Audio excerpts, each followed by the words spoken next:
প্রাচীনকালে নূরপুর রাজ্য নামে এক সমৃদ্ধ রাজ্য ছিল। ফসলের মাঠ, গরু ছাগল, বাজার ইত্যাদি যেন এখানে থাকে। রাজ্যের বাদশার নাম ছিল সুলাইমান। তিনি ছিলেন ন্যায়পরায়ণ, কিন্তু বয়স হয়ে আসায় তিনি রাজকার্য সামলাতে হিমশিম খাচ্ছিলেন। তার পাশে ছিলেন সাহসী সেনাপতি কামাল। তিনি ছিলেন খুবই নামাজি একজন মানুষ, যিনি যুদ্ধে অপরাজেয় ছিলেন। সেই রাজ্যের রানীর নাম ছিল রানী জাহানারা। তিনি ছিলেন দয়ালু, তবে তারা রাজ্যের অভিজাত শ্রেণী ও সাধারণ মানুষের মধ্যে দূরত্ব কমাতে খুব একটা সক্ষম ছিলেন না। নূরপুর রাজ্যের এক প্রান্তে ছিল ছোট্ট গ্রাম রত্নেশ্বরপুর। এই গ্রামে থাকত মধু নানা নামের একজন বৃদ্ধ, যিনি তার যৌবনে ছিলেন রাজসেনার একজন বীর সৈনিক। এক যুদ্ধের ডান পা হারিয়ে তিনি গ্রামে ফিরে আসেন। যদিও শারীরিকভাবে অক্ষম, মধু নানা ছিলেন জ্ঞানী, আল্লাভীরু এবং গ্রামের মানুষদের সমস্যায় সবসময় পরামর্শ দিতেন। সেই গ্রামেই ছিল দুই বোন, আরিশা ও আরোহী।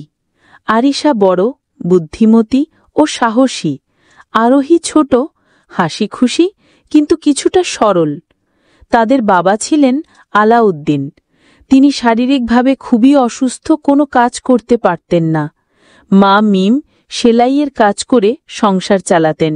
একদিন রাজ্যে খবর এলো সীমান্তবর্তী রাজা রুস্তম নূরপুর আক্রমণের প্রস্তুতি নিচ্ছে।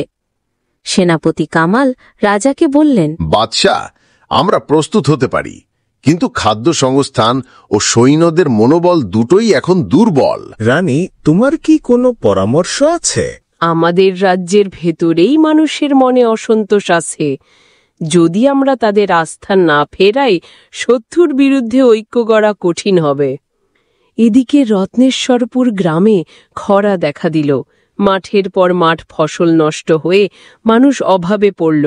গ্রামের কিছু লোক কুসংস্কারে পড়ে বলল, এই দুর্ভিক্ষ এসেছে কারণ আমরা পুরনো রীতিনীতি পালন করিনি। তারা মধু নানার উপদেশ শোনার বদলে তাবিজ কবজে ব্যস্ত হয়ে পড়ল। আরিশা বিষয়টি বুঝে মধু নানার কাছে গেল। না না, মানুষ কেন এভাবে ভুল পথে যাচ্ছে?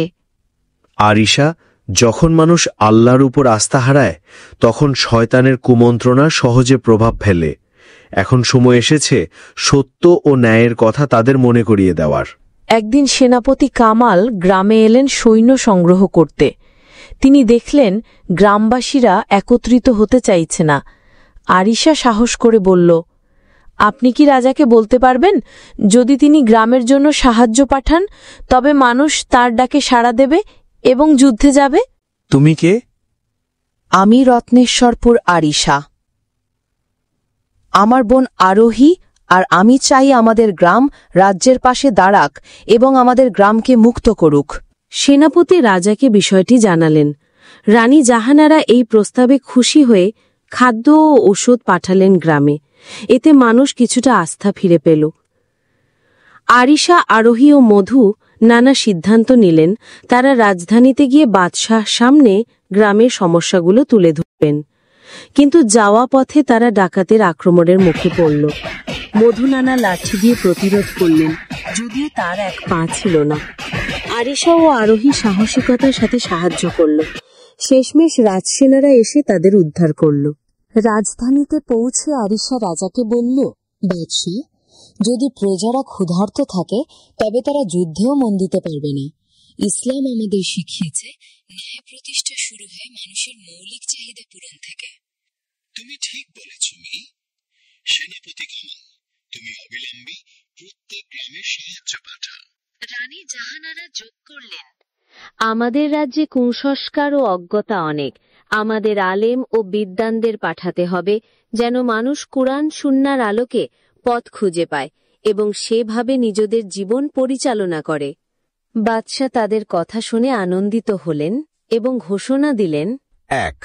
সব গ্রামে খাদ্য ও চিকিৎসা পাঠানো হবে। 2.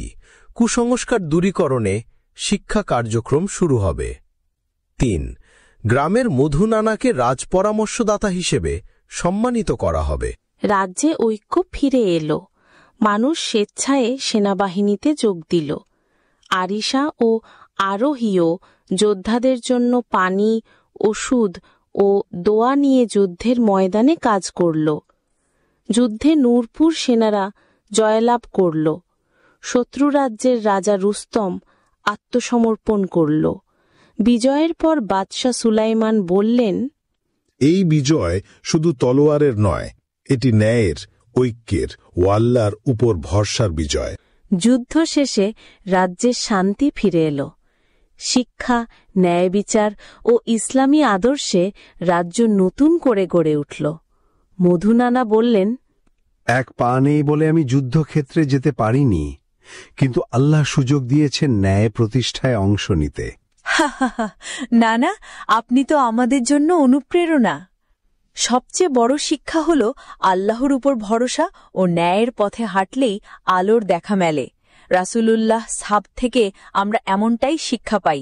আল্লাহ আমাদের সাথীকে হেফাজত করুন। নৈতিক শিক্ষা: আল্লাহর ওপর পূর্ণ ভরসা রাখা উচিত।